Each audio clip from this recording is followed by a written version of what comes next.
Jumpa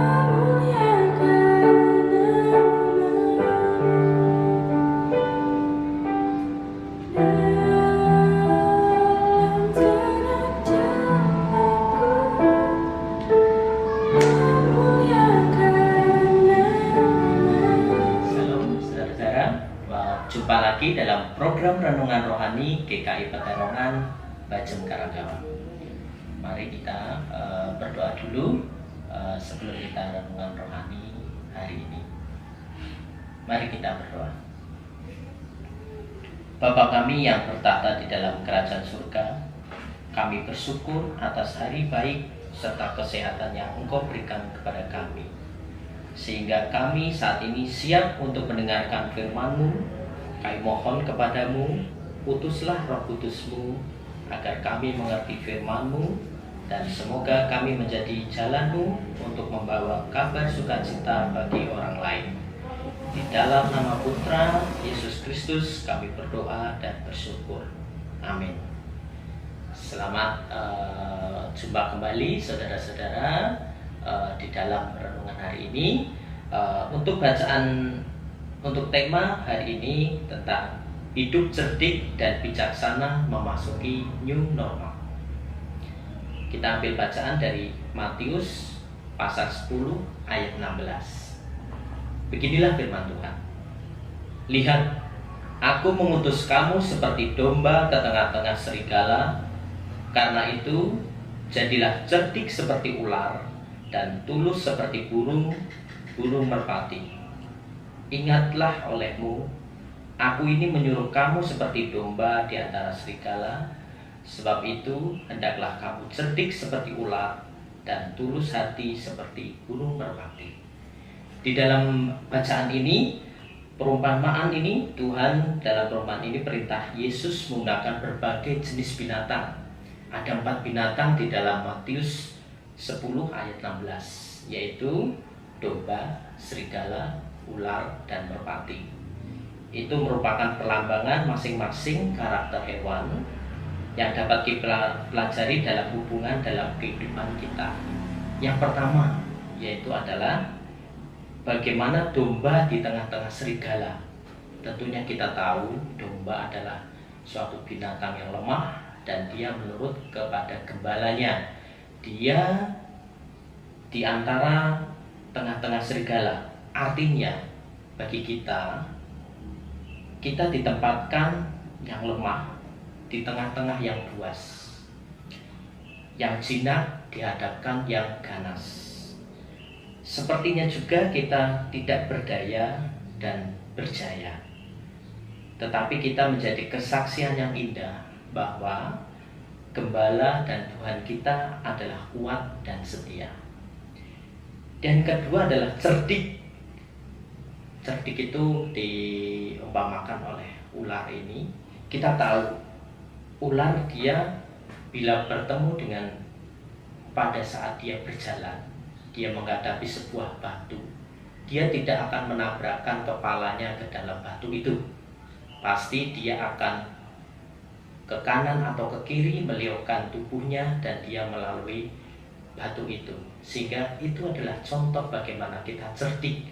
Yaitu adalah cerdiknya adalah kita mampu untuk memahami ide-ide dan situasi-situasi yang sulit untuk membuat keputusan yang baik. Kita harus memiliki persepsi yang tajam, melihat jauh ke depan, penuh kehati-hatian dalam berkata-kata, sehingga kita bertindak sesuai dengan situasi dan kondisi yang ada.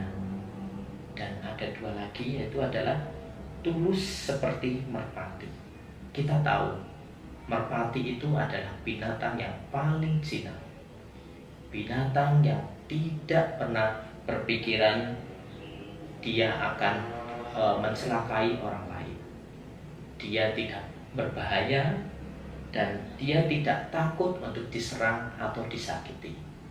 Itulah tulus digambarkan di dalam burung merpati. Sehingga yang dimaksud Yesus ini adalah bagaimana kita harus tetap bersih dan tidak memiliki niat jahat kepada orang lain. dalam memasuki kehidupan normal ini, kita banyak sekali kita bagikan domba yang siap dilepas di dalam kehidupan new normal ini, di mana masa pandemi COVID sudah mulai berkurang, tetapi kita sudah siap harus kembali ke kehidupan new normal.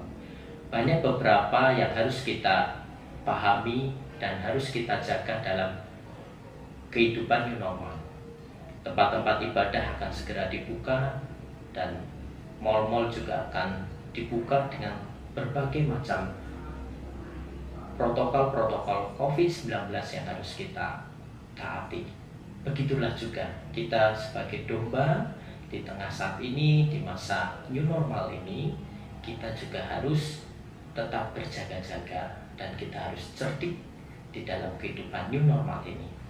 Untuk pengingat kita, saya akan menganalogikan 5 jari. 5 jari ini sebagai panduan kita di dalam kehidupan new normal ini.